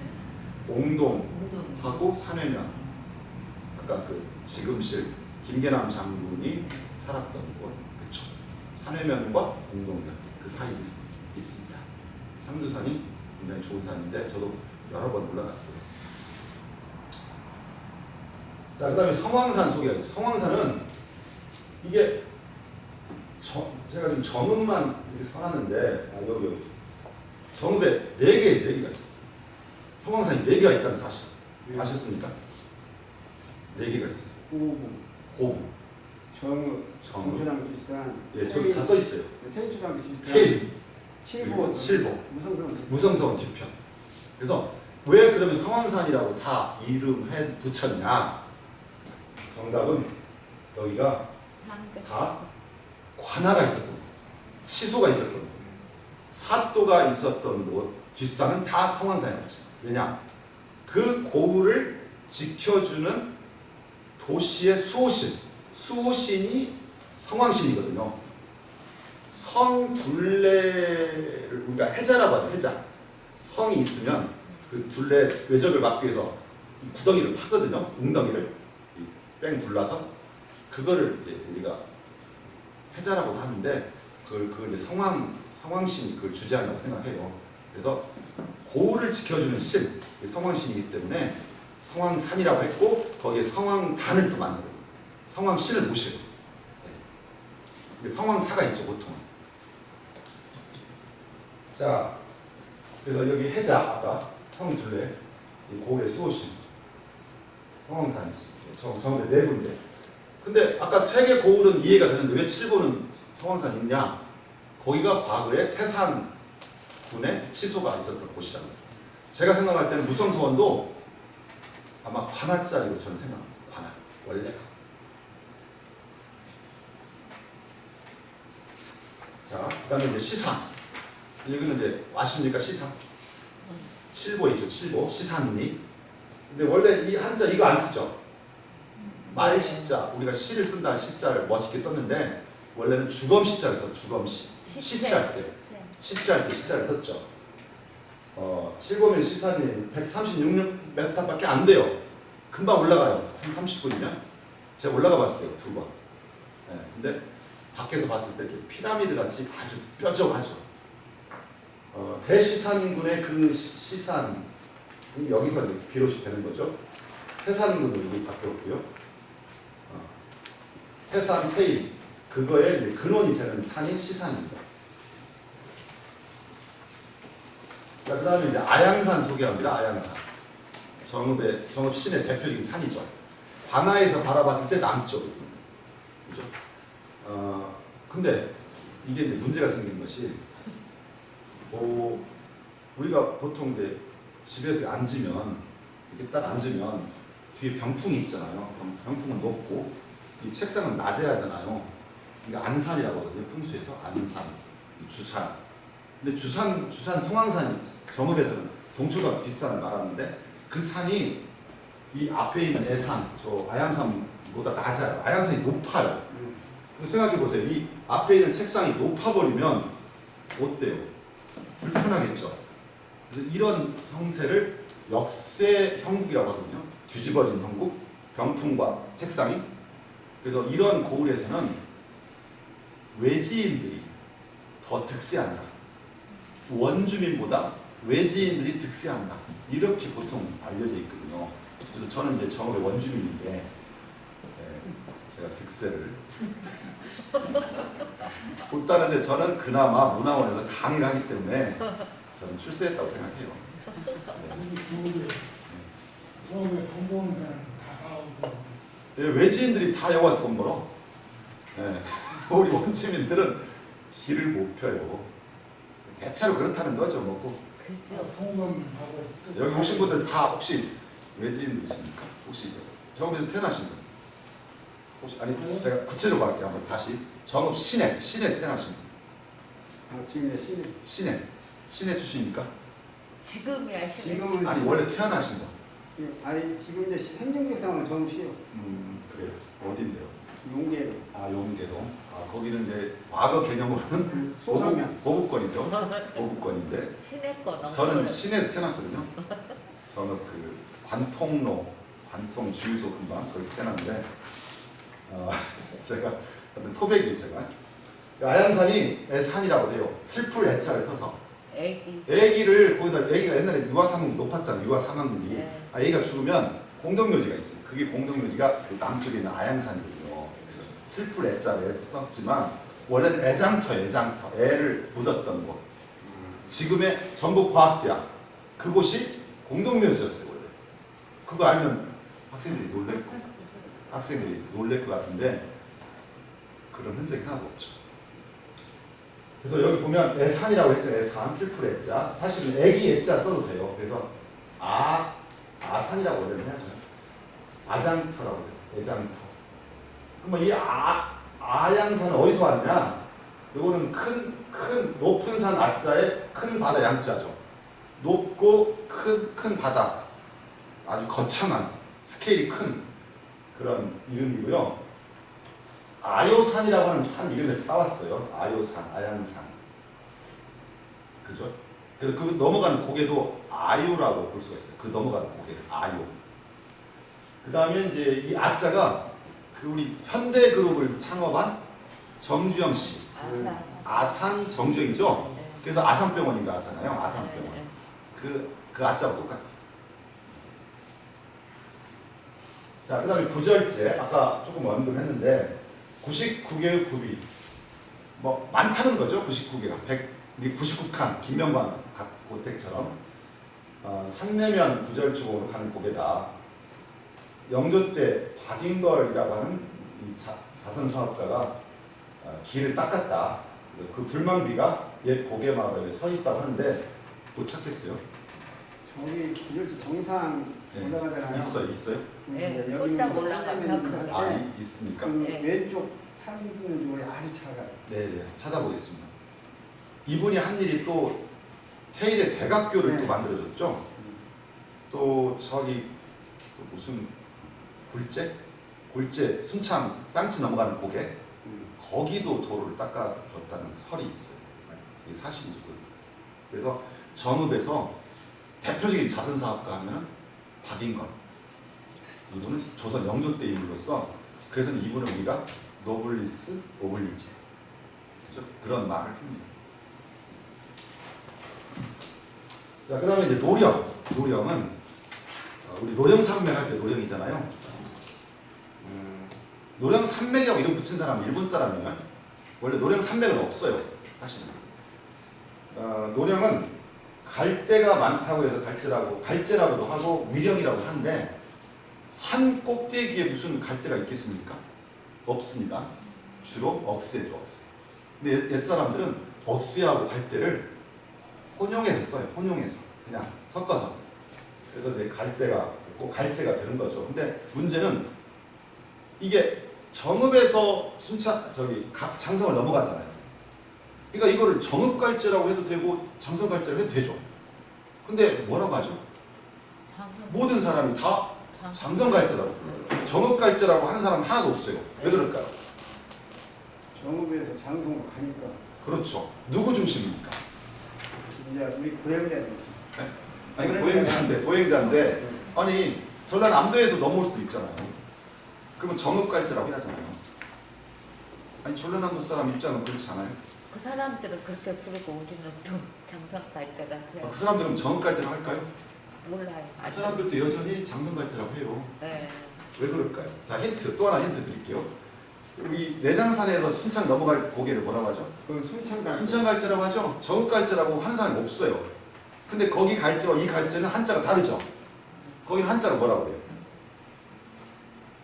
가을 추자를 써서 추령이라. 여기는 노령이라. 거기는 가을이란 뜻이고 여기는 갈대란 뜻이에요. 달라요. 근데 한자가 추령, 노령. 근데 거기는 순창갈제, 여기는 장성갈제. 왜 그럴까요? 왜 정읍갈제, 정읍 없을까요? 정읍이 중심이 되니까 정읍. 정읍 중심이 돼서 정읍을 정읍이 이쪽으로 해가지고 가니까 인구가 크다, 많다. 그렇게 해석하면 조금 설명이 좀 아쉽고요. 조선 시대라는 걸 생각하면 중앙 집권 국가잖아요. 왕 중심이에요. 한양을 중심으로 한양보다 먼 쪽에 지명을 따서 붙여요. 예를 들면 우리 대표적인 고개 하면 문경세제 떠오르죠? 경상도로 넘어가는, 충청도에서 경상도로 넘어가는. 근데 그 문경세제를 놓고 넘어가면 문경이고 안 넘어가면 충주예요. 충주. 그러면 충주 세제라고 해도 되잖아요. 근데 굳이 문경세를 한 이유는 왕의 입장에서 더 먼 쪽에 지명을 쓰는 거예요. 아시겠죠? 그 점을 생각하면 모든 문제가 다 풀려요. 그렇게 생각하시고. 저기 여기 보니까 여기 세제 있죠? 세제가 돼. 네? 있어요. 세제. 그거 무슨 세제라고 해요? 순창세. 순창 세제도 있어요. 또 무슨 세제 있어요? 여기 세제. 장성이에요, 장성. 장성세제. 장성세제라고 해요. 정읍세제라고 안 해요. 다 먼 쪽에 이름을 다 붙이는 거예요. 네. 자, 그 다음에 황토연 소개합니다. 황토연 너무 흔한 이름인데 어떤 사람은 이거를 황토? 황토 맞죠? 어떤 사람은 향토라고 돼요. 향토. 이거 잘못된 발음이죠. 황토가 맞습니다. 노란색 흙이죠. 근데 이제 정확히 말하면 저게 흙이 말랐을 때는 노란색이고 흙이 물을 먹으면 무슨 색일까요? 붉은색이요. 그래서 레드와 옐로우를 같이 불러야 돼요. 그래서 가장 공평한 답은 적황색토라고 해야 돼요. 적황색토, 레드 앤 옐로우 소일 이렇게 하면 정확한 답이에요. 근데 이제 우리나라 사람들은 그거를 말랐을 때 이름을 지거고 서양 사람들은 물에 젖었을 때를 보고 레드 소일이라고 해요. 붉은 토양, 적색토라고 해요. 그러니까 서양 사람과 동양 사람은 관점이 달라요. 관점이. 우리가 가장 중립적인 단어는 적황색토 이렇게 해야 돼요. 엉뚱한 얘기겠지만 여기가 태보선, 태릉하고 고부가 지나가는 도로죠. 예. 그래서 그 백산에 모였던 동학 농민군이 이게 남쪽으로 후퇴를 하면서 태보선 상에 집결했던 곳이 지금의 황토입니다. 자, 언덕이 길다고 해서 진등이라고 해요. 여기를 진등. 아까 제가 진등 조금 설명했는데 질다. 우리가 사투리야. 전라도 사투리. 길다, 질다. 그리고 또 다르게 해석하면 땅이 질퍽거리니까 질다고 돼요. 질퍽거리는 등성, 진등 이렇게 해석도 돼요. 1894년 양력 5월 11일 이곳에 농민군의 첫 승리가 있었던 곳이죠. 현은 고개 현자잖아요. 근데 고개 이름도 많아요. 한자로. 우리말로는 재, 한자로는 뭐 령. 명, 현, 또 치, 칠. 또 점도 있어요. 점. 고개 점자도 있어요. 여러분 그 망부석 그 전설을 설명할 때 그 점수가 여기 올라갔다는 표현을 등점이라고 해요. 네. 오를 등 고개 점. 그렇게 돼 있어 원문에. 그래서 한자가 많은데 그럼 어떤 차이냐? 높은 높은 고개를 영이라고 해요. 낮은 고개를 현치 이렇게 불러요. 가장 낮은 곳을 점이라고 불러요. 이렇게 해석하면 돼요. 그러니까 정읍수와 여인은 가장 낮은 고개를 올라갔다. 높은 고개 올라가면 안 되죠. 무서우니까. 노령 올라가면 안 돼요. 황소 현 정도로 올라가요. 예. 자, 그다음에 삼보평야. 왜 삼보냐? 보라고 하는 것은 수리시설이죠. 물을 막아가지고 물을 공급하는 시설. 그래서 정읍 시내에 3개의 보가 있었대요. 조곡천을 가로막는 3개의 보. 구체적으로는 각시다리 하나, 상보, 중보가 이제 롯데리아 근처. 그다음에 3번째가 서초등학교 근방. 여기 요 근방이죠. 그래서 3개의 보가 있다고 삼보예요. 여기서 물이 공급되는 평야가 삼보평야예요. 지금의 농소동. 네. 그래서 그렇게 이름을 붙였습니다. 자, 여기까지네요. 제가 준비한 것이 2시간 거의 채웠네요. 혹시 질문 있습니까? 시간 5분 남았